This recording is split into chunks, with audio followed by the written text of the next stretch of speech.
সুপ্রিয় দর্শক, সবাইকে স্বাগত জানাচ্ছি স্বাধীন সংলাপে। সহযোগিতায় আলোক হেলথ কেয়ার অ্যান্ড হাসপাতাল এবং বসুন্ধরা মেডিকেল সিটি। সবাইকে স্বাগত জানাচ্ছি আজকের এই আয়োজনে। বাবলি ইয়াসমিন পুরো আয়োজন জুড়ে থাকবো আপনাদের সঙ্গে। আজ আমার নির্ধারিত বিষয় রাজনীতির আদর্শ ও আপোষ। এই বিষয়টি নিয়ে কথা বলবো। স্টুডিওতে আমার সঙ্গে সম্মানিত অতিথির উপস্থিত আছেন, পরিচয় করে দেবো তাদের সঙ্গে। স্টুডিওতে আছেন ডাক্তার সাখাওয়াত হোসেন সায়ন্ত, সাধারণ সম্পাদক G9, আপনাকে স্বাগত। আছেন ইরফানুল হক নাহিদ, সাংগঠনিক সম্পাদক, বাংলাদেশ ফেডারেল সাংবাদিক ইউনিয়ন। স্বাগত জানাই এই আয়োজনে। দর্শক, জানিয়ে রাখি এছাড়া আমাদের সঙ্গে যুক্ত হবেন সারওয়ার তুষার, তিনি কিছুক্ষণের মধ্যে হয়তো আমাদের সঙ্গে থাকবেন। যুগ্ম আহ্বায়ক এনসিপি প্রার্থী নরসিংদী 2, কিছুক্ষণের মধ্যেই তাকে আমরা পেয়ে যাব আশা করছি। মূল আলোচনায় যেতে চাই, রাজনীতির আদর্শ আপোষ, এই বিষয়টি আলোচনা করব। শান্ত ভাই, আজকে সংবাদ মাধ্যমের সম্পাদকদের সাথে কথা বলেছেন বিএনপি চেয়ারপারসন জনাব তারেক রহমান, আপনি সেখানে উপস্থিত ছিলেন। তিনি শুরুতে এসে যখন সকলের উদ্দেশ্যে কথা বলেছেন, সেখানে তিনি বলেছিলেন যে আই হ্যাভ এ প্ল্যান। আজকে তিনি বেশ কিছু বার্তা দেবার চেষ্টা করেছেন। তিনি বলেছেন যে প্রতিহিংসার রাজনীতি থেকে বের হয়ে আসতে হবে, সেখানে আসলে মত পার্থক্য থাকবে, কিন্তু সেটি যেন বিভক্তিতে ঠেলে না দেয়। কেননা তিনি চান যে 5 আগস্টের আগের বাংলাদেশে যাতে আমাদের ফেরত যেতে না হয়। আজকে কি কি প্ল্যান পেলেন? জি, আপনাকে ধন্যবাদ জানাচ্ছি। আমার সঙ্গে আলোচনায় নাহিদ ভাই আছেন এবং যারা শুনছেন সবার জন্য শুভেচ্ছা থাকলো। হ্যাঁ, আজকের প্রোগ্রাম আমরা দুজনেই ছিলাম। তো তারেক রহমানকে কয়েক বছর ধরে আপনি সংবাদ মাধ্যমের মানুষ হিসেবে নিশ্চয়ই রিড করছেন যে তার শব্দচয়ন, তার চিন্তাধারা, তার বক্তব্য, তার সহনশীলতা, তার ব্যক্তিত্ব, সব কিছু তার বাবা মা দুইজনের গুণের সমন্বয়টা যেন হয়ে আসছে। এই ম্যাচুরিটি তার মধ্যে আসছে এবং তিনি খুব সফট টোনে কথা বলেন, লজিক দিয়ে কথা বলেন। তো সেই হিসেবে তার সব বক্তব্য, সব প্ল্যানিং বিভিন্নভাবে প্রশংসিত হয়ে আসছিল অনেক দিন ধরে। তার মধ্যে তিনি যেদিন বাংলাদেশে আসলেন সেই দিন তিনি বলছিলেন আই হ্যাভ এ প্ল্যান। এটা নিয়ে অনেকে বলছিলেন যে উনি কী প্ল্যান সেটা খোলাসা করছেন না। তো এই plan, I have a plan বলতে ক্লোজলি আমরা তখনই যেটা বুঝেছিলাম যে বাংলাদেশকে একটি আধুনিক গণতান্ত্রিক উন্নত বাংলাদেশ করবার জন্য যেখানে যা যা করণীয় সেই প্রস্তুতি তিনি নিয়ে এসেছেন, সেই প্ল্যানটাই হচ্ছে সামষ্টিকভাবে বাংলাদেশকে এবং বাংলাদেশের মানুষকে ঘিরে এক নতুন বাংলাদেশ, আধুনিক বাংলাদেশ, গণতান্ত্রিক বাংলাদেশ, উন্নয়নমুখী বাংলাদেশ, বেকারত্বহীন এক বাংলাদেশ উপহার দেওয়ার যে প্ল্যান তিনি তৈরি করে এনেছেন সামষ্টিকভাবে। এ প্ল্যান বলতে এই গুচ্ছ প্ল্যানকে তিনি বুঝিয়েছিলেন। তিনি ইংল্যান্ডে থাকা অবস্থায় বিভিন্ন বিষয়ের পারদর্শী বিশেষজ্ঞ যারা বাংলাদেশের বিভিন্ন যোগ্য লোক, বিশ্বের বিভিন্ন দেশে ভালো কাজ করছেন, ভালো পজিশনে আছেন, তাদের সঙ্গে তিনি আলোচনা করতেন। ইংল্যান্ডে বসে তিনি বাংলাদেশে তার রাজনীতি যে এরকম পরিচালনা করতেন, তার দল পরিচালনা করতেন, পাশাপাশি ইংল্যান্ডের বা উন্নত দেশগুলোর রাজনীতি, উন্নয়ন, তাদের যে পরিকল্পনা সেটি তিনি পর্যবেক্ষণ করতেন। আজকেও সে কথা বলেছেন যে হেলথ সেক্টরে মানে প্রিভেনশনের দিকে কিভাবে মনোযোগ দিয়ে রোগকে প্রতিরোধ করলে রাষ্ট্রের খরচ, ব্যক্তির খরচ কতখানি কমে। একটা রোগ হলে সেই রোগীর চিকিৎসা করতে হসপিটালে যাওয়া, তার টাকা খরচ, তার হসপিটালে ভর্তি হতে হলে অপারেশন লাগলে সেখানে শুয়ে থাকা, এতে একদিকে তার টাকা খরচ হচ্ছে, রাষ্ট্রের টাকা অপচয় হচ্ছে, আর একদিকে তার কর্মঘণ্টাও কিন্তু নষ্ট হচ্ছে। তিনি সুস্থ থাকলে তো এই সময় তিনি কাজ করতেন, সেই কাজ তাকে, তার পরিবারকে এবং রাষ্ট্রকে কিন্তু আর একটা আউটপুট দিত। ফলে তার যদি রোগটাই দূর করা যায়, নির্মূল আগেই প্রিভেন্ট করা যায়, তাহলে কি কি উপকার পাওয়া যায়, এই কথা তিনি বলছিলেন। এমনভাবে বলছিলেন যে চিকিৎসা বিজ্ঞানের একজন বিশেষজ্ঞ বলছে। এইরকম বিভিন্ন সেক্টর ধরে ধরে তিনি যেভাবে অ্যাগ্রি কার্ড, যেটা অ্যাগ্রো কার্ড, কৃষকদের জন্য যে কার্ড করবেন সেটা, নারীদের জন্য বিশেষ করে যে গ্রামীণ যে কার্ড করবেন সেই কার্ডের কথা বলছেন। তিনি বেকারত্ব দূর করার জন্য কি করবেন সেটা। তিনি বিদেশে রপ্তানিমুখী প্রতিষ্ঠানগুলোকে ইন্ডাস্ট্রি হলে সেই ক্ষেত্রে তিনি কী সুবিধা দিবেন, কেন দিবেন, আমাদের যে এক্সপোর্ট ওরিয়েন্টেড যে বিষয়গুলো আমার ফরেন কারেন্সি আর্ন করার দুইটা প্রধান মাধ্যমে, একটা হলো গার্মেন্টস, সেটা নিয়ে তার পরিকল্পনা বলেছেন। ম্যান পাওয়ার এক্সপোর্টে আমাদের যে আনস্কিল্ড ম্যান পাওয়ার যায়, তাতে কাজ না শিখে যাওয়ায় সারাদিন যে কর্মঘণ্টা দিয়ে তিনি $100 আর্ন করেন, তিনি যদি স্কিলড হয়ে যান তাহলে তার সেই সময় $300 আর্ন হবে, তাহলে ওই ব্যক্তি তার পরিবার এবং দেশ কিভাবে উপকৃত হতে পারে সেই প্ল্যানিংয়ের কথা বলেছেন। ফলে একটি রাষ্ট্র পরিচালনায় আসার আগে এতভাবে নিজেকে তৈরি করে আসার মতো নেতাও বাংলাদেশে এর আগে আমরা পাইনি, দেখিনি। অনেকে আছেন রাজনীতিতে নেমে পড়েছেন, ক্ষমতায় চলে এসেছেন বা দখল করেছেন, তারপর দেখে দেখে করেছেন। কিন্তু তারেক রহমান হচ্ছে ওই নেতা যিনি 38 বছর ধরে বিএনপির সদস্য পদ গ্রহণ করেছেন বগুড়ায়। সেইখান থেকে রাজনীতি করে করে তারপরে 17 বছর তিনি এক্সাইলে ছিলেন। সেই জায়গায়ও তিনি বসে না থেকে একদিকে দল পরিচালনা করেছেন, আরেকদিকে ওইখানে তিনি আধুনিক বিশ্বর পরিচালনা, রাষ্ট্র পরিচালনা পদ্ধতি সম্পর্কে ধারণা নিয়েছেন। ফলে এটাই হচ্ছে সামগ্রিক প্ল্যান। আর একটা তার বক্তব্যের বড় দিক হচ্ছে সহনশীলতার যে আহ্বান, সেটা হচ্ছে যে মতভিন্নতা থাকতে পারে তিনি বলছেন, কিন্তু সেই মতভিন্নতাটাকে আলোচনার মাধ্যমে মতভিন্নতা কমানো যেতে পারে, এক টেবিলে বসা যেতে পারে। সেটা না হলে মতভিন্নতা যে মতবিভেদে পরিণত হয়, যেটা জাতিকে বিভেদ তৈরি করে জাতির মধ্যে, সেটা কিভাবে ক্ষতিকর হতে পারে সেই বিষয়ে আজকে এরকম অনেক অনেক বিষয়ে কথা বলেছেন। সংবাদ মাধ্যম নিয়ে কথা বলেছেন, বাংলাদেশের 5 আগস্টের পূর্ববর্তী সময় এবং পরবর্তী সময়ের যে পার্থক্যটা সেসব নিয়ে কথা বলেছেন। এবং অ্যামেজিংলি তার স্বভাবসুলভভাবেই তিনি আরেকটি কাজ করেননি, সেটি হচ্ছে এর আগেও যেদিন এসছেন সেদিনের বক্তৃতায়, মায়ের জানাজার সময় এবং বিভিন্ন বক্তৃতায় তিনি কারো প্রতি বিষোদ্গার, প্রতিহিংসা বা বাজে শব্দ চয়ন, অশ্লীলভাবে আক্রমণ করা, যেটা আগে আওয়ামী লীগের লোকজন বা শেখ হাসিনা করতো, তার ধারে কাছে যাননি। আজকেও তিনি তা করেননি। তার এই বৈশিষ্ট্যটা মানুষের কাছে তাকে হয়তো নতুনভাবে উপস্থাপন করবে। আমি নাহিদ ভাই আপনার কাছে একটু আসি। বিগত সময়ে আসলে প্রেস কনফারেন্স হয়েছে, এবারও হয়েছে, আমরা অনেক কিছুই শুনছিলাম শান্ত ভাইয়ের কাছ থেকে। তেলবাজি নিয়ে প্রশ্ন করেছে, স্বাভাবিকভাবে এটি আসার কথা।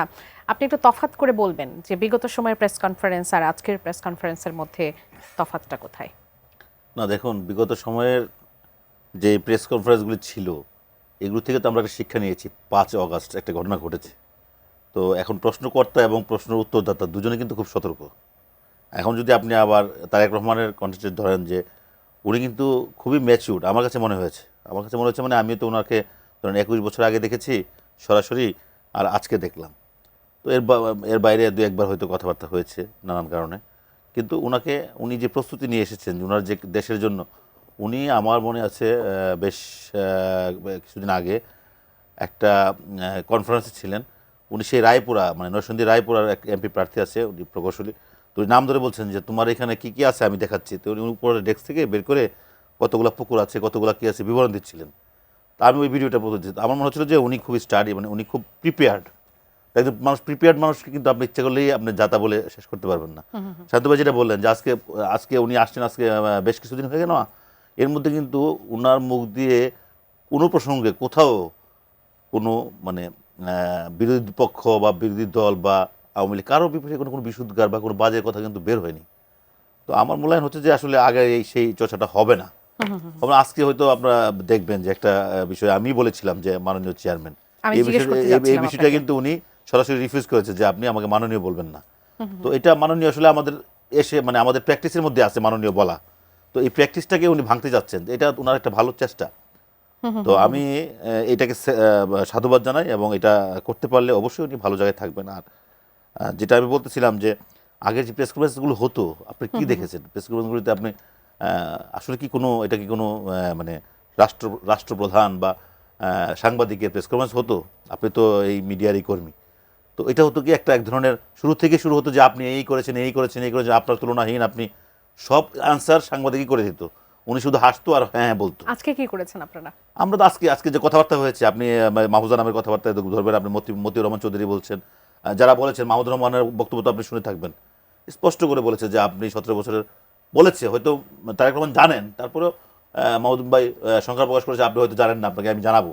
তো উনি কিন্তু কোনো বিষয়ে এতগুলি কথা শুনলেন এবং এতগুলি কথা উনি মানে কোনো কিন্তু রিয়াকশন দেন নাই, উনি কিন্তু বলছে যে পজিটিভ। তো আমার মনে হয় যে আগের যে চর্চাটা ছিল 5 তারিখের যে ঘটনা, 5 তারিখের ঘটনার পরবর্তী সময়ে সবাই খুব সতর্ক, যারা প্রশ্নকর্তা সতর্ক এবং উত্তরদাতা সতর্ক, সতর্ক। একাধিক সতর্ক। অসংখ্য ধন্যবাদ। শান্ত ভাই, একটু ভিন্ন প্রসঙ্গে আসি। জাতীয় নির্বাচন নিয়ে আসলে কথা বলতেই হয়। জামায়াতের পক্ষ থেকে এক ধরনের আহ্বান, ইনডিরেক্টলি বলা যায়, আমরা দেখতে পাচ্ছি যে যে সংসদ নির্বাচনটা আসলে হতে যাচ্ছে সেখানে জামায়াতের পক্ষ থেকে এ ধরনের আহ্বান জানানো হচ্ছে যে নির্বাচনের পর তারা জাতীয় সরকার গঠনে আগ্রহী। বিএনপি বলছে আবার একটু ভিন্নভাবে জাতীয় ঐক্যমত্যের সরকার গঠনের কথা তারা আসলে বলছে। দুটোকে এক জিনিস, দুটো যদি এক না হয় আসলে এখানে আসলে বিষয়টা কি বার্তা না, দিচ্ছে? ডেফিনেটলি দুটো এক জিনিস না। ঐক্যমত্যের সরকার তবে করার পরে বুঝব, যেমন শেখ হাসিনা ঐক্যমত্যের সরকার করেছিল, তার পছন্দের যারা তাদেরকে নিয়ে একটা সরকার করেছিল এবং তার মধ্য থেকে তার সরকারেও মন্ত্রী ছিল, তারাই আবার বিরোধী দলে ছিল, ফলে এটা একটা জগা খিচুড়ি সরকার হয়েছিল।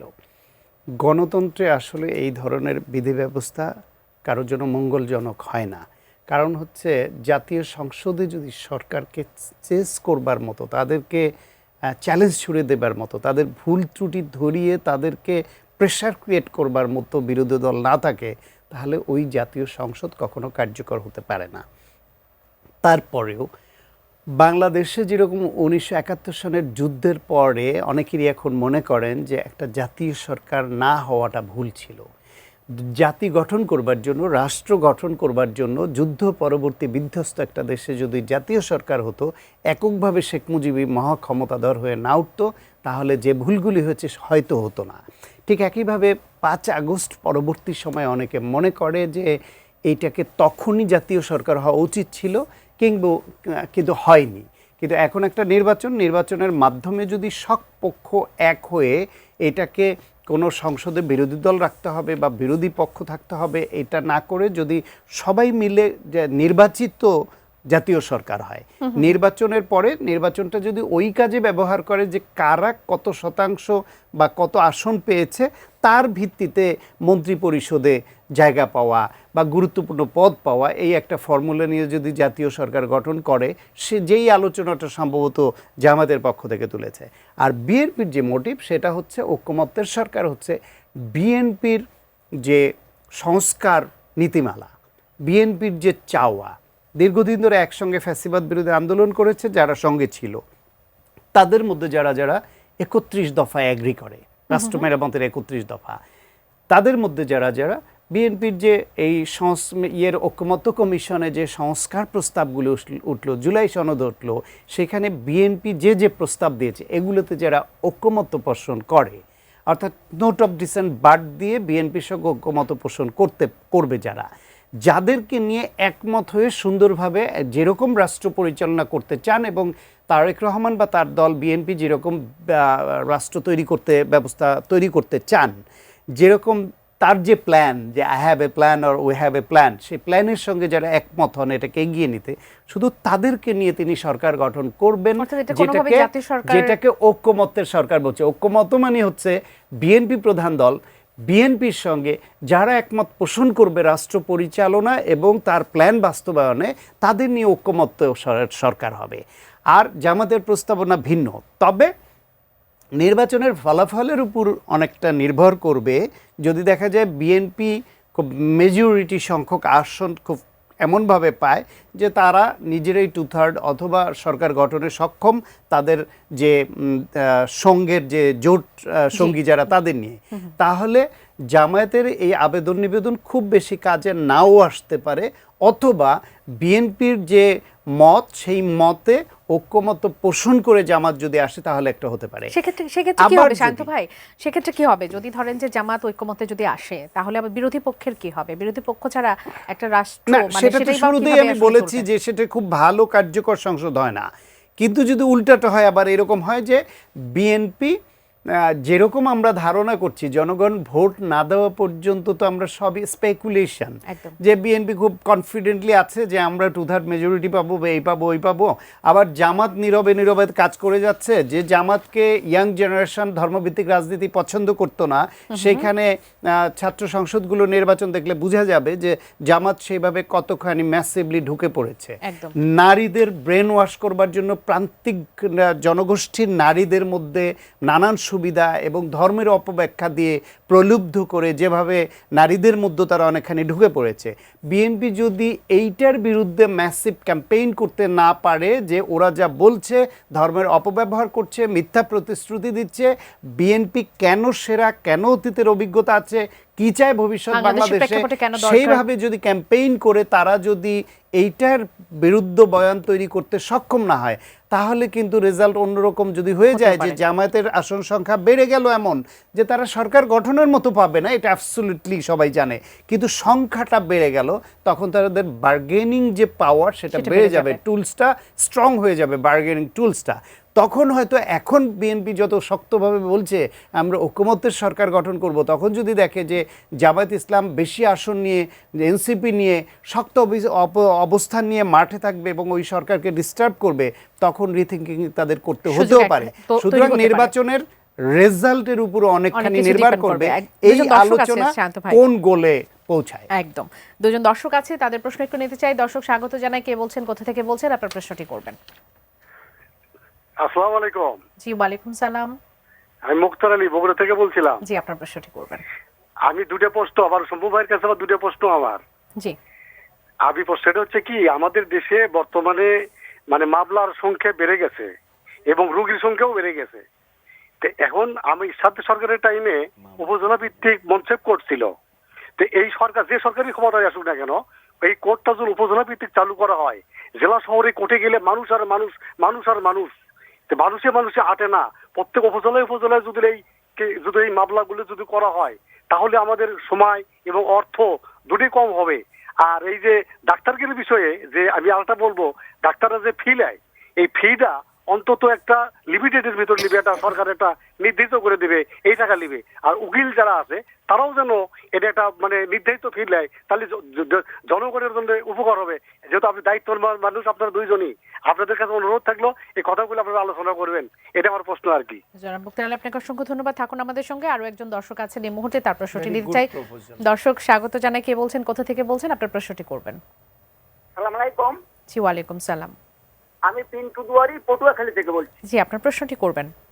আমার প্রশ্নটা হচ্ছে, বিএনপির স্ট্যান্ডিং কমিটি তো জানে যে নির্বাচন তফসিল ঘোষণা করা হয়েছে, তারা কেন তারপরও তারেক রহমানের একটা উত্তরবঙ্গের সফরের ঘোষণা দিল? এটা হলো আমার প্রথম প্রশ্ন। আর দ্বিতীয় প্রশ্ন হচ্ছে, এই যে তারেক রহমানের যে সফরটা স্থগিত করলো, এটা বিএনপির স্ট্যান্ডিং কমিটির রাজনীতির দূরদর্শিতার অভাব কিনা? এটা হচ্ছে আমার প্রশ্ন। দুজন অতিথি আমাদের সঙ্গে আরো একজন অতিথি যুক্ত হওয়ার কথা, তিনি এসেছেন সরওয়ার তুষার, যুগ্ম আহ্বায়ক এনসিপি প্রার্থী নরসিংদী 2। আপনাকে স্বাগত জানাই আয়োজনে। সরওয়ার তুষার, আমরা অনেকটা আলোচনা আসলে এগিয়ে নিয়েছি। আপনাকে পাওয়ার পর প্রথম যে বিষয়টি নিয়ে কথা বলতে চাই, আপনাদের আহ্বায়ক নাহিদ ইসলাম তিনি বলেছেন যে আসন সমঝোতার যে বিষয়টি জামাতের সঙ্গে হতে যাচ্ছে সেটি আপনারা 2-1 দিনের মধ্যেই ঘোষণা করতে পারেন।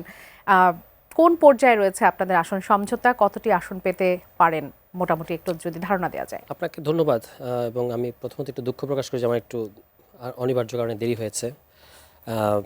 আসন আমরা তো 44টা আসনে আপনার মনোনয়ন আমাদের দলীয় প্রত্যয়নপত্র দেওয়া হয়েছে এবং সেখানে প্রার্থীরা সম্ভবত একটা আসনের বাতিল হয়েছে, বাকিগুলো ওকে আছে। তো এর মধ্যে এই রেঞ্জের মধ্যেই আমাদের আসন সমঝোতাটা হবে এবং সেক্ষেত্রে কোথায় আমাদের সাংগঠনিক শক্তি ভালো এবং কোথায় আমাদের প্রার্থীর মোটামুটি এগিয়ে আছে এবং সেখানে আমাদের জোট অন্যান্য সঙ্গী যারা আছে তারা কোথায় আমাদেরকে সহযোগিতা করলে আমরা আসনটা বেরিয়ে নিয়ে আসতে পারবো, সেরকম একটা সংখ্যা হবে। তবে সেটা ন্যূনতম 30 থেকে 35-40 এরকম একটা রেঞ্জে থাকবে। আপাতত সেরকমই কথা হয়েছে এবং এটা যেটা আমাদের আহ্বায়ক আজকে বললেন, আমিও শুনলাম, আমি দূর থেকে মানে পলাশ থেকে শুনলাম যেটা তিনি বলেছেন যে আগামীকাল বা পরশুর মধ্যে এটা হয়ে যাবে। আমিও যতটা ওইভাবেই জানি যেটা আগামীকাল বা পরশুর মধ্যে হবে। অর্থাৎ আপনারা যতটুকু চেয়েছিলেন, প্রত্যাশা করেছিলেন, সেই অনুযায়ী জামাত আপনাদেরকে আসন দিচ্ছে বা এরকম বিষয়টি? হ্যাঁ, মানে যখন সবারই তো এখানে চাওয়া পাওয়া আছে, সবারই প্রত্যেকটা দলেরই কিন্তু জোটের প্রত্যেকটা দলেরই কিন্তু আপনার ওই সংশ্লিষ্ট মানে আসনগুলোতে সাংগঠনিক কাজ রয়েছে। ফলে সেখানে নানা বিষয় মিলিয়ে তারপর একজনকে চূড়ান্ত প্রার্থী করা হবে। তো সেটার জন্য একটু সময় নেওয়া হচ্ছে এবং আপনি জানেন যেটা 20 তারিখের আগ পর্যন্ত সময় মানে সুযোগ আছে। এবং আমাদের দিক থেকে আমরা বলেছি যে এটা যত দ্রুত হবে তত দ্রুত, মানে ওই যে সংগঠনগুলো, কারণ একজনকে প্রার্থী করার পরে বাকিদের যে আপনার ছাড় দিতে হচ্ছে, তাহলে এই প্রত্যেকটা দলের একটা সিঙ্ক করার বিষয় আছে, সমন্বয় করার বিষয় আছে। সেটা কারণ 20 তারিখের পরে আসলে নির্বাচনের আগে মাত্র 18 দিনের মতো থাকবে। একদম। একেবারে আপনারা 18 দিন থাকবে। আপনারা যেমনটি সায়ন্ত ভাই বলছিলেন যে আপনাদের শুরুটাই এখানে রাজনীতির, সেখানে আপনারা জামাতের সঙ্গে জোটে গেলেন। 30টি আসন ধরে নিলাম যে 30টির মতো আসন আপনারা পাবেন। বাকি যে আসনগুলো আছে যেখানে আপনারা সারা দেশে যে আসলে সমাবেশ করে এসেছেন, বৈঠক করে এসেছেন, সেখান থেকে বাকি নেতৃবৃন্দদের আসলে অবস্থানটা কি হবে, তারা কি করবেন? তারা তো প্রথমত গণভোটের ক্যাম্পেইন করবে এবং অবশ্যই এই জোটকে জয়ী করার চেষ্টা করবে। মানে ওইখানে যারা প্রার্থী আছেন, জোটের অন্য যারা প্রার্থী আছেন, তাদেরকে আমাদের সাংগঠনিক যতটুকু সক্ষমতা ওই সকল আসনে যেখানে আমাদের প্রার্থী নাই আচ্ছা, সেখানে তারা অবশ্যই জোটকে সহযোগিতা করবে এবং একটা সমন্বিত নির্বাচনী ক্যাম্পেইন তারা ওই সকল আসনে পরিচালনা করবে। এবং এর বাইরে তো আপনার গণভোটের বিষয়টা তো আছে, গণভোট আমি একটু ছোট করে জানতে চাইবো, যদিও বিষয়টি আলোচনা হয়েছে, জামাত জাতীয় নির্বাচনের বিষয়টি নিয়ে নানাভাবে ইঙ্গিত দিচ্ছে, আপনাদের চিন্তা ভাবনা কি জাতীয় সরকার নিয়ে? জাতীয় সরকার বিষয়টা আমি নিজে পার্সোনালি অত কনভিন্স না এই আইডিয়াটাতে। কারণ হচ্ছে এটা বিএনপিও কিন্তু বলেছে, মানে আগে বলেছে তারা জাতীয় সরকার করবে। এখন এইটার ক্ষেত্রে আমাদের যেটা আসলে দরকার, মানে জিনিসগুলোকে একটু জটিল না করে একটু সহজভাবে, আমাদের একটা ফাংশনাল ডেমোক্রেটিক গভর্নমেন্ট দরকার এবং একটা ফাংশনাল অপোজিশন দরকার। That's it. কারণ জাতীয় সরকার বললে আপনি সব দলকে নিয়ে যদি জাতীয় সরকার করেন, তাহলে সরকারের বাইরে যারা আছে তারা কি জাতির বাইরে? তারা তো জাতির বাইরে না, তারাও জাতির অংশ। তাহলে আবার যদি জাতীয় সরকার আপনি করেন, দেশে কোনো বিরোধী দল না রাখেন, এটাও তো আপনার আরেকটা বাকশালের মতোই ঘটনা ঘটবে। তো সেই কারণে আমার কাছে মনে হয় যে জাতীয় সরকার অর্থ যদি এরকম হয় যে একটা অন্তর্ভুক্তিমূলক সরকার, সেটা হতে পারে যে জোটের সবাইকে বা দেশের ফ্যাসিবাদ বিরোধী সবাইকে নিয়ে আমরা একটা জাতীয় সরকার করব, এটা হতে পারে। বাট এটার চেয়ে গুরুত্বপূর্ণ বিষয় হচ্ছে যে অপোজিশন, যেটা আমাদের সকল রাজনৈতিক সংকটের একটা অন্যতম প্রধান কারণ হচ্ছে আপনার বিরোধী দল সংসদে পারফর্ম করতে পারে না, তাদের যেটা বলা তাদেরকে ফ্লোর দেওয়া হয় না, স্পেস দেওয়া হয় না, ফলে তারা সংসদ বিমুখ থাকে বা বিমুখ হতে বাধ্য হয় এবং তারা রাজপথ বেছে নেয়। এবং রাজপথে যখন তারা গণতান্ত্রিক সংগ্রাম করে, তখন সেখানে আবার সরকারের পেটোয়া বাহিনী, সরকারের যে পুলিশ সরকারের সাথে অ্যালাইন থাকে, তারা মিলে আবার ওই দলকে বা বিরোধী দলগুলোকে মানে ক্র্যাকডাউন করতে চায় রাস্তায়। ফলে আপনার সংঘাতের রাজনীতি বাড়তে থাকে। আমরা চাই যে আমাদের সামনে যে এই নির্বাচনের পরে যে পার্লামেন্ট হবে, হুএভার ফর্মস দি গভর্নমেন্ট, যারাই সরকার হোক, যারাই বিরোধী দল হোক, উচিত হচ্ছে যে এই বিরোধী দল সরকারের গঠনমূলক সমালোচনা করবে এবং সরকারের সমালোচনা সহ্য করার বা মেনে নেয়ার, সেখান থেকে কিছু শেখার থাকলে শিখে নিজেকে শুধরানোর একটা মানসিকতা থাকতে হবে। এটা যদি হয় তাহলে কিন্তু আমাদের বেশ একটা প্রাণবন্ত সংসদ হবে। আরেকটু ছোট করে একটু জানতে চাইবো, লেভেল প্লেইং ফিল্ড নিয়ে নাহিদ ইসলাম মন্তব্য করেছেন। তিনি বলেছেন যে রাজনৈতিক দলগুলোর মধ্যে আস্থার এক ধরনের সংকট দেখা যাচ্ছে। তিনি অভিযোগ করেছেন যে বিশেষ করে একটি রাজনৈতিক দলকে সরকারি সুযোগ সুবিধা এবং প্রোটোকল দেওয়ার কারণে প্রশাসনে পক্ষপাতের বার্তা যাচ্ছে, এতে নির্বাচনী মাঠে অসম পরিস্থিতি তৈরি হতে পারে। এটা কি খুব স্পষ্টভাবে আপনারা পর্যবেক্ষণ করছেন কিনা? 100%। এবং লোকাল অবস্থাও তিনি যেটা ইঙ্গিত করেছেন এটার বাইরেও লোকাল পরিস্থিতিও কিন্তু খুব নাজুক। এবং সেখানে মানে বিশেষত ভোটারদেরকে দুটো প্রবণতা আমি খেয়াল করলাম যেটা খুব অ্যালার্মিং, এবং এই বিষয়ে সরকারের কোনো দৃশ্যমান বা স্থানীয় প্রশাসনের কোনো দৃশ্যমান পদক্ষেপ নেই। একটা হচ্ছে ভোটারদেরকে ভয়ভীতি দেখানো। ভোটারদেরকে ভয়ভীতি দেখানোর ইমিডিয়েট ইফেক্ট হচ্ছে যে ভোটার টার্ন আউটে এটার ইম্প্যাক্ট পড়বে। কী ধরনের ভয়ভীতি দেখানো হচ্ছে? বলা হচ্ছে যে আপনি কাকে ভোট দিবেন এটা সিসিটিভি ক্যামেরা থাকবে এবং আপনি সেখানে ওই ব্যালটে কাকে কোন মার্কায় সিল মারছেন এটা দেখা যাবে। ফলে আপনি যদি বিশেষ কোনো মার্কায় সিল না মারেন তাহলে আপনাকে পরবর্তীতে এটার জন্য ভুগতে হবে, এরকম কথা বলা হচ্ছে। আর আমাদের কর্মীদেরকে তো নিয়মিত হুমকি বা এলাকা ছাড়া করার যে সকল হুমকি মানে টিপিক্যালি দেওয়া হয়। এটা কি আপনাদের বিরোধী পক্ষ থেকে পাচ্ছেন, মানে কোথা থেকে পাচ্ছেন? ডেফিনেটলি এটা এই রাজনীতি গত 1-1.5 বছর অন্তত আমার অভিজ্ঞতা, আমি বিএনপি ছাড়া অন্য কাউকে পাই নাই। আমার দলের একজন কর্মীর ভাইকে, আপন ভাইকে যেভাবে তারা বেদম প্রহার করেছে, সে এখন এলাকা ছাড়তে বাধ্য হয়েছে। এবং আমরা পুলিশকে বলেছি, পুলিশকে এটা বলার পরে তাদের রিঅ্যাকশন হচ্ছে যে আপনারা একটু সাবধানে চলেন। এটা হচ্ছে তাদের বক্তব্য। আপনার কি পরিস্থিতি, মানে সেটাই বলছি যে আমার একজন খুব সক্রিয় কর্মীর আপন ভাইকে বেদম প্রহার করা হয়েছে। কেন? কারণ তার ভাই এনসিপি করে। এবং এটা যখন আমরা পুলিশকে বলেছি তখন তারা বলেছে যে আপনারা একটু সাবধানে চলেন। সেটা হলো পুলিশের বক্তব্য। জি জি, অসংখ্য ধন্যবাদ শান্ত ভাই। আপনার কাছে আসি, দর্শকের প্রশ্ন নিয়ে একটু আসতে চাই। দর্শক প্রশ্ন করেছিলেন যে জনাব তারেক রহমানের উত্তরাঞ্চলে যে সফর বাতিল হয়ে গেছে সেটা নিয়ে স্ট্যান্ডিং কমিটির অদক্ষতা নিয়ে তিনি প্রশ্ন করেছেন যে তারা তো জানতেন যে এই মুহূর্তে তিনি যদি যান সফরে তাহলে সেটি নির্বাচনী প্রচারণার মধ্যে পড়তে পারে, এবং 22 তারিখে সিলেটের সফরের কথা তিনি বলেছেন। তাহলে কেন এ ধরনের সিদ্ধান্ত আসলে আগে নিয়েছিল? আমার মনে হয় এই সিদ্ধান্তটা যতটা না পলিটিক্যাল ছিল তার থেকে একটু বেশি ইমোশনাল ছিল। 17 বছর পরে তারেক রহমান আসছেন, তিনি তার এলাকায় বগুড়া যাবেন। বিএনপি বা বিভিন্ন দল, বিশেষ করে ম্যাডাম, তার নির্বাচনী প্রচারণা শুরু করতেন সিলেট থেকে। আচ্ছা, এটা ট্রেন্ড ছিল একটা, এবং তাদের বিলিভ ছিল এক ধরনের সেটার উপরে। কিন্তু তারেক রহমান বগুড়াই তিনি যাচ্ছিলেন, কারণ হচ্ছে তার নিজের ঠিকানা, নিজে 38 বছর আগে যেই জায়গা থেকে রাজনীতি শুরু করেছেন, যে আসন থেকে নির্বাচন করছেন, তার বাবা যে আসন থেকে নির্বাচন করতেন, সব মিলিয়ে এটা সম্ভবত ইমোশনালি সিদ্ধান্তটা নেওয়া হয়েছিল।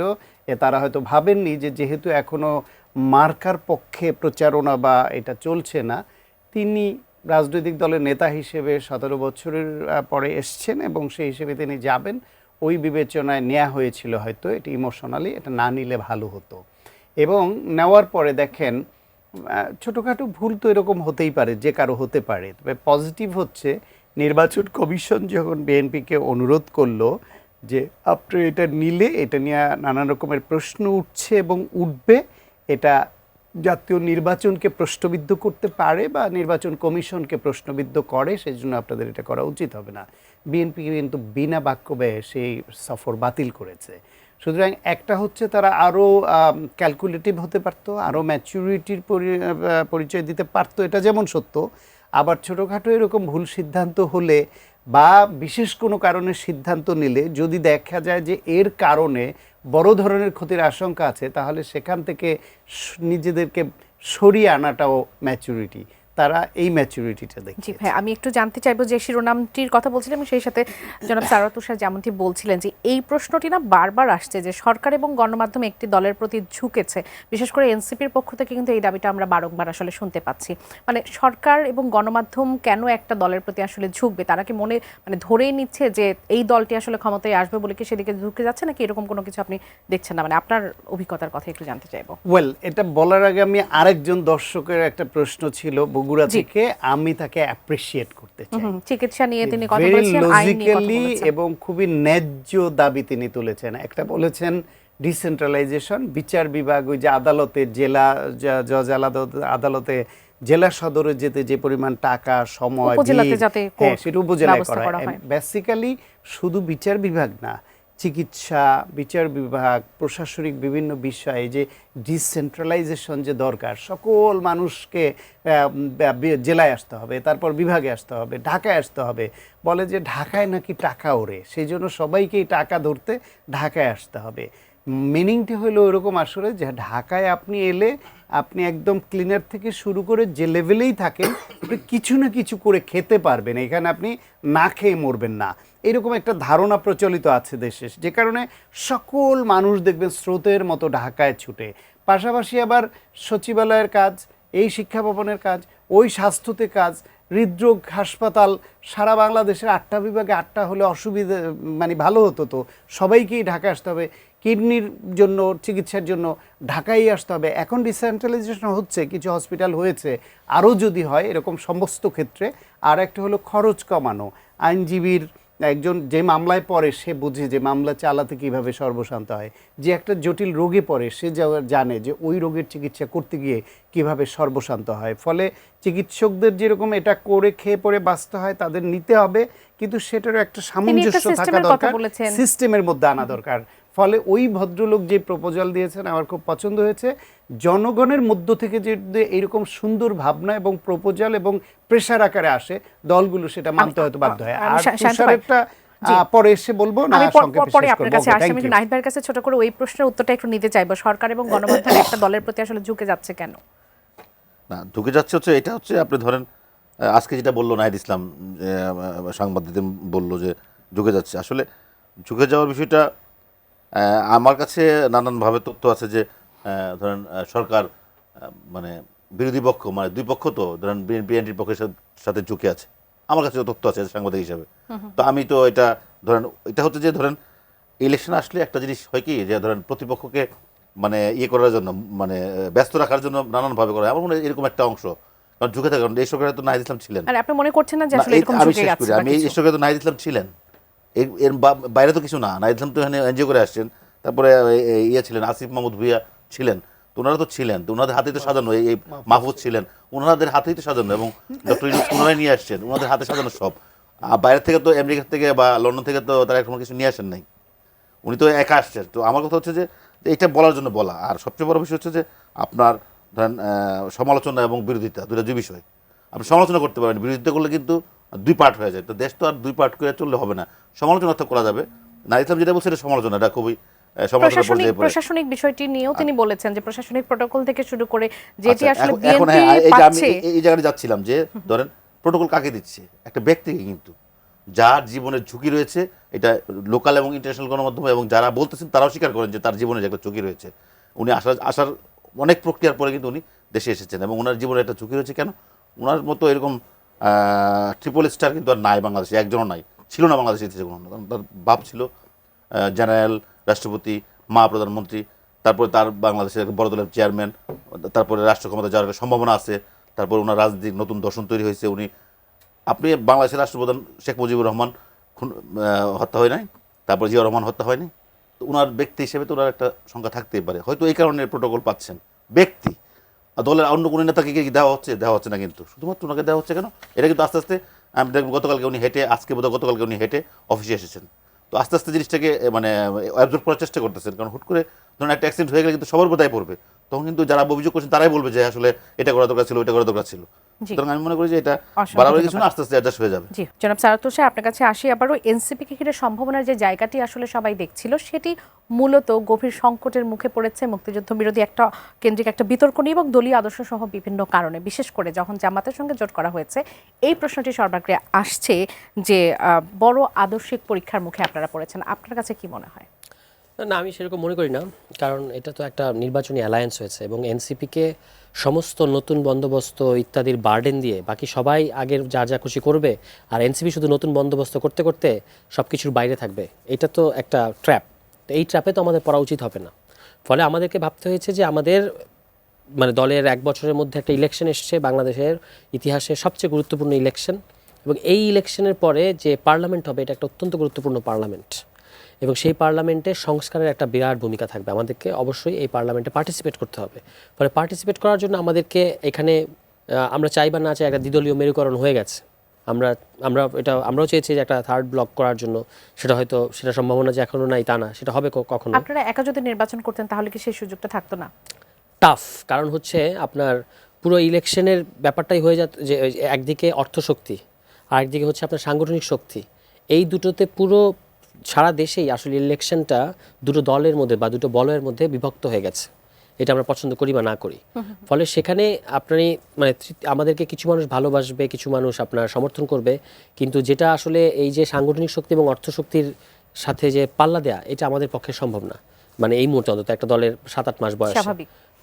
ফলে আপনাকে একটা অ্যালায়েন্স করতে হয়েছে এবং সেখানেও নিজের আদর্শকে থেকে বিচ্যুত না হয়েই করতে হয়েছে। এই যে মুক্তিযুদ্ধের কথা বললেন, আমরা তো এখনও মনে করি যে মুক্তিযুদ্ধের ব্যাপারে আনকম্প্রোমাইজিং আমরা, এবং বাংলাদেশে এটা হচ্ছে আমাদের ফাউন্ডেশন, যেটা নিয়ে কোনো বিতর্ককে আমরা কখনোই কিন্তু জামাতের হয়তো আপনাদের ভোট চাইতে হবে বিভিন্ন জায়গায়, হ্যাঁ, যে চাওয়ার যে ক্ষেত্রে আসনটি সেটার সাথে পাবেন তার বাইরের মুক্তিযুদ্ধের- জায়গাটাতে মানে আদর্শকে আলাদা করবেন কিভাবে? না, আমরা তো আর কোনো ইসলামিক রাষ্ট্রের জন্য ভোট চাইবো না, এবং তারাও তো সেটা আমাদের সাথে সেই ধরনের কোনো জোট করছে না। আমাদের যে যৌথ যদি কোনো ইশতেহার হয়, সেখানে তো আপনি এই ধরনের কোনো বিষয় দেখবেন না। আপনি দেখবেন যে যেগুলো সর্বজনীন যে ইস্যু, কল্যাণ রাষ্ট্রের যে বিষয়গুলো থাকে, মানুষের বেসিক নিডসগুলো, চাহিদা, শিক্ষা, স্বাস্থ্য, এই সমস্ত বিষয় থাকবে। হবে যৌথ ইশতেহার যদি ধরেন হয়, তাহলে সেখানে তো এই বিষয়গুলো সম্ভাবনা আছে। মানে যেহেতু একটা জোট হয়েছে, হওয়াটাই উচিত, আমি মনে করি হওয়া উচিত। এবং সেটা জোট হয়তো হয়েছে, সমঝোতা না শুধু। সমঝোতা বলেন, জোট বলেন, আমি যখন সমঝোতা বলি তখন আপনি এটাকে জোট বানান। এখন ধরেন এটা তো শব্দের ব্যাপার, কিন্তু আমরা তো একসাথে নির্বাচন করছি। মোট কথা হচ্ছে এটা জোট হোক আর সমঝোতা হোক, যেটাই বলেন, এটা সমঝোতাই, কিন্তু একটা যৌথ ইশতেহার বা আলাদা আলাদা যৌথ ইশতেহার হলেও কিন্তু আলাদা আলাদা ইশতেহার হতে কোনো বাধা নাই। ফলে আমাদের তো আলাদা ইশতেহার থাকবে এবং তাদেরও থাকবে। আবার যদি ধরেন কোনো একটা, আমরা যেহেতু সরকার গঠনের একটা সম্ভাবনাও কিন্তু এই অ্যালায়েন্সের আছে, আমার কাছে সময় থাকলে আরো ভালো করে শুনতে পারতাম। হ্যাঁ, সেই ক্ষেত্রে একটা অভিন্ন কারণ ইশতেহারে কোনো আপনাদের প্রবলেম দেখি না। ইশতেহার নিয়ে গিয়ে জামাতের জন্য ভোট চাবেন, সেটা বা কিভাবে সম্ভব? আমার আসলে সময় নেই। আমি একটু শান্ত ভাইয়ের কাছ থেকে জানতে চাইবো, যেমন জনাব সারাত হোসেন বলছিলেন যে এটা একটা সম্ভাবনাময় ইলেকশন হতে যাচ্ছে। 2026 বাংলাদেশের রাজনীতির ইতিহাস থেকে শুরু করে বাংলাদেশের ইতিহাসেরও একটা গুরুত্বপূর্ণ একটা সন্ধিকোণের মধ্যে আমরা দাঁড়িয়ে আছি। আপনার কাছে কি মনে হয় দেশের ভবিষ্যৎ পথ নির্দেশ করতে পারবে এই ইলেকশন? ডেফিনেটলি সেরকম একটা নির্বাচন তো আমাদের দীর্ঘদিনের চাওয়া, এবং সেটা যদি আমরা করতে না পারি তাহলে ধরে নিতে হবে আমরা অনেকখানি ব্যর্থ হয়েছি। বরং আমি তুষারের কথার মধ্যে প্রশ্ন করে হাসছিলাম কেন, এর আগে একটা চ্যানেলে আমরা দুজনেই এটা নিয়ে আলোচনা করছিলাম। তুষার বা এনসিপি কোনোভাবেই তারা মানতে চাচ্ছিল না যে এরা জামাতের সঙ্গে তারা জোট করেছে, তারা বলছে তারা সমঝোতা করেছে। তো যে 20টা 30টা 10টা যে আসনেই ওদেরকে দেখ, বাকি আসনগুলোতে জামায়াতের সঙ্গে এক মঞ্চে তাদের আদর্শ মেনে, তাদের যা যা লায়াবিলিটিস তাদের ঘাড়ে আছে সেগুলো সব মেনে নিয়েই তো জামায়াতের জন্য তাদের ভোট চাইতে হবে। এবং জামায়াত ক্ষমতায় আসলে কি কি করবে প্রতিশ্রুতি তারা দিচ্ছে, ধর্মের যে অপব্যবহারের বিষয়গুলো আসছে, 14 আপনার বুদ্ধিজীবী হত্যা দিবসে যে ইন্ডিয়া হত্যা করেছে বলে এইবারও যে বয়ান ছেড়েছে জামাত, সেগুলোই তো তারা আপহোল্ড করবে। সুতরাং সেখানে তারা আলাদা করবে কি করে? তখন বলছিল যে হ্যাঁ এটা জোট না সমঝোতা আমি বুঝতে পারছি না, তার জবাবটা ছিল যে জোট হলে তো ইস্তেহার, যৌথ ইস্তেহার হতো, সেটা হচ্ছে না। কিন্তু আজকে আবার শুনতে পেলাম যৌথ ইস্তেহার হলেও হতে পারে। শান্ত ভাই, সুতরাং এইসব আসলে কিছুই না, এত শেকি থাকার দরকার নেই, এটা ক্লিয়ার কাট। বিএনপি যাদের নিয়ে জোট করেছে, অতীতও জামাত নিয়ে করেছিল, অতীতও জাতীয় পার্টি নিয়ে করেছে, আজকে এনসিপি জামাতের সঙ্গে হয়েছে, জামাতের সবকিছু মেনে নিয়ে এটা স্ট্রেট ফরওয়ার্ড বললেই হয়। অসংখ্য ধন্যবাদ নাহিদ ভাই। আমি যে প্রশ্নটি শান্ত ভাইয়ের কাছ থেকে জানতে চাচ্ছিলাম, আপনার কাছে কি মনে হয় 26-এর এই নির্বাচনের সন্ধিকরণের মধ্য দিয়ে আমরা কি ইতিহাস পরিবর্তনের মধ্যে একটা রাজনৈতিক পরিবেশে যেতে পারছি কিনা, বা একটা নতুন বাংলাদেশের দিকে যেতে পারছি কিনা? না, ডেফিনেটলি, অবশ্যই এই ইলেকশন হবে, দেখবেন আপনি বিগত 2008 সালের ইলেকশনের পরে এটি হবে সবচেয়ে বেশি উৎসবমুখর নির্বাচন, আমরা যতটুকু গণমাধ্যম কর্মী হিসেবে জানি। আরেকটা বিষয় আমি একটু বলতে চাই, আমি এইটা মিস করতে চাই না, তুষার এখানে আছেন। আমার কথা হচ্ছে যে আমাদের কিন্তু এনসিপিকে নিয়ে, আমি তো ধরেন ছাত্র জীবনে কোনো পলিটিক্স করেছি, কিন্তু যখন এনসিপি ফ্রন্টে আসছে 5-6 বছর পরে, আমার কিন্তু অনেক বড় প্রত্যাশা ছিল। মানুষের নিঃশ্বাস নেওয়ার জায়গা আর থাকলো না। ধরেন 2টা জোট হয়ে গেছে, 2 ভাগে বিভক্ত হয়ে গেছে, থার্ড লোক মানে আমি আমার মতো যারা দল সরাসরি করে না, আমাদের যে একটা নিঃশ্বাস ফেলার জায়গা, ওই জায়গাটা কিন্তু থাকলো না। কারণ মুক্তিযুদ্ধের পক্ষ বিপক্ষ নিয়ে কিন্তু 2 ভাগে ভাগ হয়ে গেছে। এখন পক্ষ বিপক্ষ বলতে এখন ওই জামাতের সাথে জোট করে কিন্তু আসলে মুক্তিযুদ্ধের পক্ষে বলার কোনো সুযোগ নাই। আলটিমেটলি এটা মানুষ ভালোভাবে নেবে না। তো আমরা জনগণ যারা আছে, সাধারণ মানুষ, তারা কিন্তু চাচ্ছিল যে একটা স্পেস, এই স্পেসটা কিন্তু আসলে এনসিপিকে ভাবছিল, আমি নিজেও ভাবতেছিলাম যে এই একটা স্পেস হইলো।